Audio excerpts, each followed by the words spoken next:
All right, so you want to build a fire here in Bare Necessities. This wood burning stove does not have a damper. It's a straight flue out, so there's no damper to open or close, so don't worry about that. We provide firewood.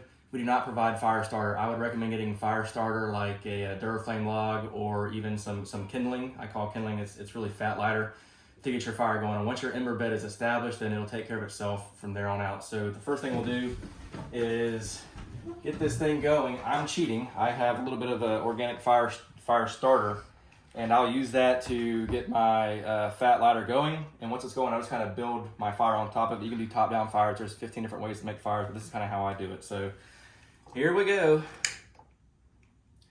We'll get it going, all right? And once your main log is going, time is on your side here. So let that go, let that get a little bit of flame to it, and we'll start stacking some logs on there. So, all right, so once you kind of get your main log going, that can be a Duraflame or that can be, a piece of fat lighter. Just kind of build your fire on top, build it loose, just put a few in there. And once you kind of get, 3 or 4 logs on there, what we're gonna do is, I'm not gonna shut these doors all the way. Leave them cracked, because if you leave them cracked, it'll kind of it'll breathe some air in there to help further that fire. Down here at the bottom, you're gonna see dampers or louvers to adjust your air inflow. Push them all the way in, both of them. You could probably leave them there for the duration. If you do that, it's gonna shut the fire off. You don't want that. So leave it like this. Let that sit there for probably 10 to 15 minutes. You'll hear it starting to rip roar. And once it's good and starting to make an ember bed, then you're good to go. We'll come back and check on this in about 10 or 15 minutes. All right, so it's probably been 10 or 15 minutes when we got this started.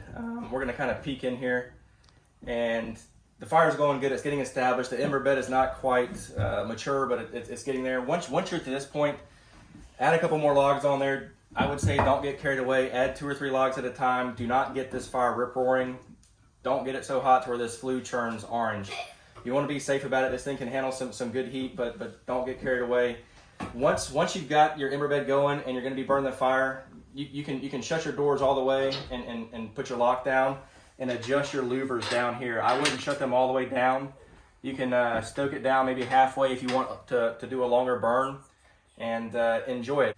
Just one more thing, the broom is a sweep up around here. Don't burn with the doors open so that you can see it, because you're gonna have embers pop out, and we don't want that popping out onto the wood floor or onto the rug and causing a small riff of fire in here or anything like that. And really quick, I forgot this earlier, the fireplace tool set we have over here. The broom is to kind of sweep up after you're done or as you're tending to the fire throughout the night. We've got to get a new one. The last guest probably used this as a poker to stoke the fire, and it burnt all the bristles up. So I've got to get another one. Use your poker, right, to kind of adjust wood if you need to while it's in the fireplace.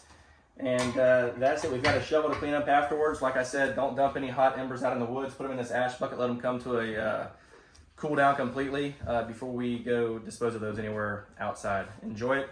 Have fun.